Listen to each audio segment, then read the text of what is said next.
Super Smash Bros. Brawl. What a game.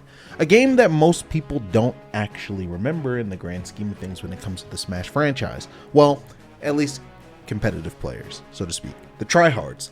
However, what if I told you to this day, Super Smash Bros. Brawl is still one of my favorite games in the entire Smash franchise. Now, I'm gonna keep it a stack with you. I think Smash 4 is a horrible game for a multitude of reasons, but that's not what this video is about. When it comes to the lineage of Smash Brothers, Smash 64 was the gateway. It was pretty much the outline of the potential of future titles, right? Melee comes out. Shit, I didn't even know Melee was out until I think maybe 2 years after it came out. Don't even know how that happened, but you know, I came late. However, played Melee, it was great. But Brawl is really special to me because Brawl was the first endeavor into the competitive scene, a scene that I didn't even know existed, right? Brawl to me felt like the true beginnings of not only the Smash 4 community, but the Ultimate community. Because Brawl was the game where you play that and then the new game comes out and then the whole community moves on to the new game. Then the new game comes out, Ultimate, everybody moves to that. And I like Ultimate, even with its issues. But Brawl just, not only as a game, but as a community, felt like such a different time that it will always be near and dear to me in my heart. Now, to get this out of the way, I think Meta Knight and Ice Climber should have been banned. I think both of those characters were horseshit. However, out of all the top tiers that we've had to deal with so far when it comes to Smash 4 and Ultimate, I do think even though Meta Knight and Ice Climbers were batshit broken, they actually required a good amount of knowledge and skill to pilot and make them actually as broken as they were. Overall, for the betterment of the game and the health of the game and the longevity of the game, it would have been better without those two. But for some reason, when it comes to getting rid of the characters like the Meta Knights, the Ice Climbers, or the Bayonettas and the Clouds, or of course the Kazuyas and the Steves, it just don't happen for some reason. And I bet you in the next Smash game, whoever else is batshit or just unhealthy for the game will also be playable. When Brawl was coming out, rather, when it was announced, I was super excited, right? The Wii was being shown off at E3 and Super Smash Bros. Brawl trailer comes on and you see, of all fucking characters, Snake from Metal Gear Solid joining the battle. That pretty much opened the floodgates for everybody to be like, oh shit, yo, we can get third-party characters. Oh my god, who else is coming? And of course we got Sonic, which you find out in Subspace Emissary, or you found out on the Smash Dojo, the website where they gave updates on Brawl quite frequently. I remember checking that website like a motherfucker. Oh my god. Because honestly, you could just wake up one day and bam, a character just got revealed that you didn't know was in the game, right? And it was a huge deal to keep track of that. And with that being said, everybody was looking forward to this game, especially with the popularity of Smash 64 and then of course Melee before Brawl. People were ready for the next big thing. I remember going to the GameStop tournaments for the opening for Brawl in NA. It was me and Hacker. I remember back in the day we went, and when Sonic got shown to be in the game, I wanted to main Sonic, but I ended up sticking with Fox early on. Jonathan was playing Meta Knight at the time, but that was just a very fun time. And honestly, you know, GameStop tournaments are not really like the definition of what a competitive Smash tournament is, but damn, that was my first tournament like with other people, especially people I didn't know. I was quite excited. I think I got second in mine.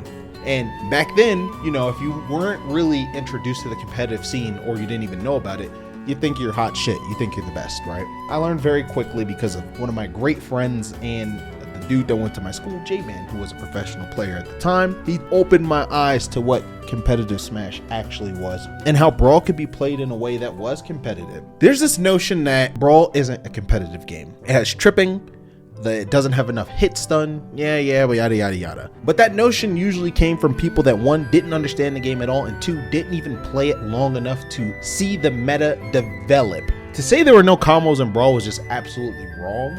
However, I could see where that interpretation would come from when Melee has hit stun that lasts for a fucking year every time you get hit. Not saying that's a bad thing, but for some that is definitely a turnoff. I remember when I was getting into, I guess, the flow of competitive play, because J-Man was starting to take me to tournaments and introduce me to everybody, and shit, I didn't even know what DI was back in the day.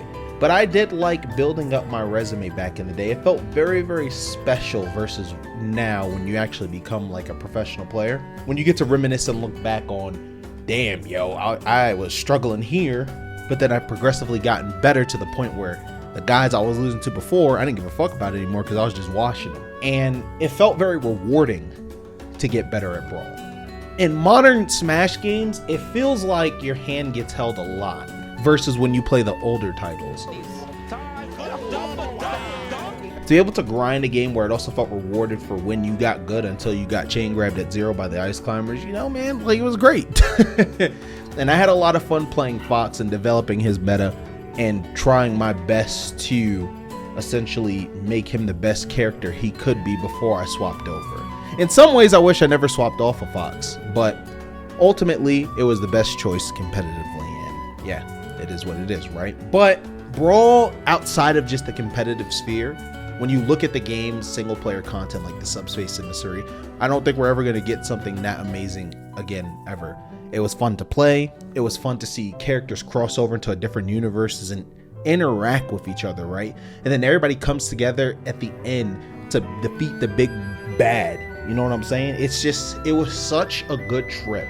And the replayability of it was so good as well. I feel like Brawl was the epitome of packing single player content into a Smash game, because after that, shit, we were losing modes, everything, man. It was just like, yeah, fuck this. We're not doing this anymore. And I feel like a part of what made Smash was the ability to continuously add, expand upon. And that just feels like after Brawl, it was just, what can we take away? What can we take away? What can we take away? Oh, players don't care about this stuff. They just want to fight each other all day. Now, keep in mind, as a competitor, I don't play the single player content that much, but Brawl's single player content was so attractive, you couldn't really ignore it. You know what I mean? And so even though I was grinding my ass off because I was going to tournaments, there was still time for me to unwind and pretty much dip into the shoes of a casual player once again, because it was that much fun to be a part of. The community, in a sense, I feel like I share my best memories of Smash Brothers still to this day with the Brawl community, because at the end of the day, Twitter wasn't really a thing.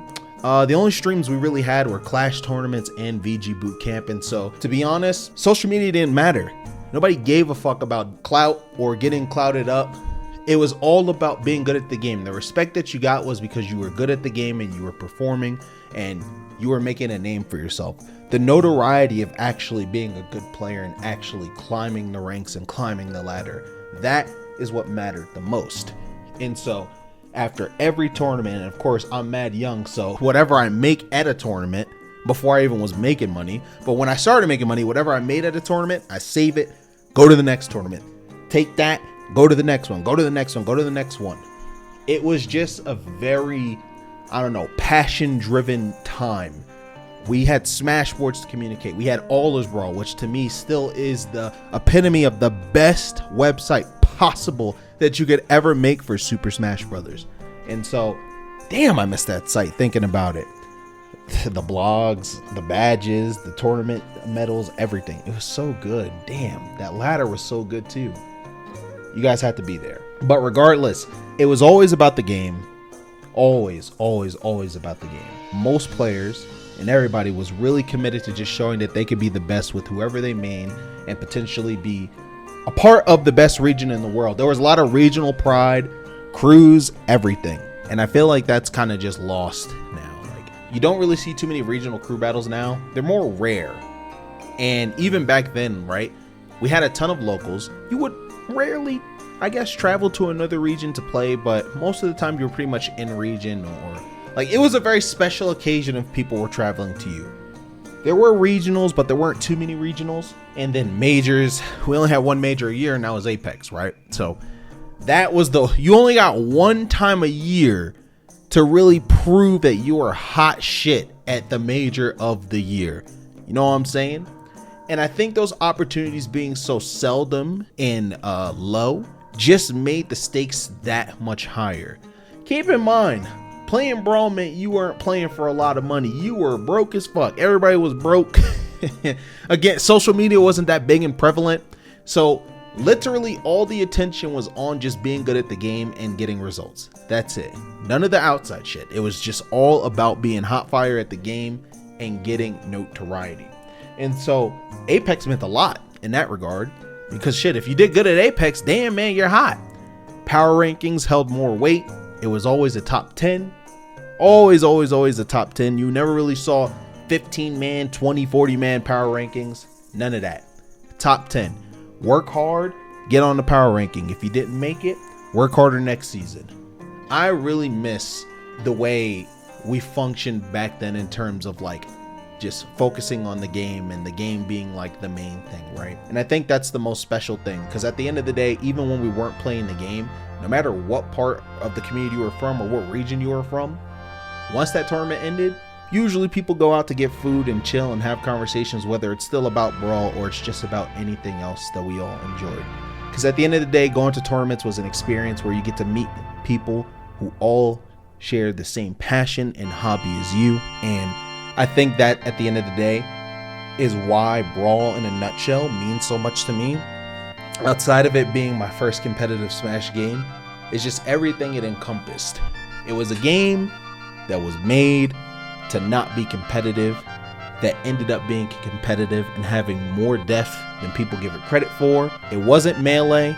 It didn't need to be Melee. It was never going to be Melee. And I'm very fucking happy that it was not Melee.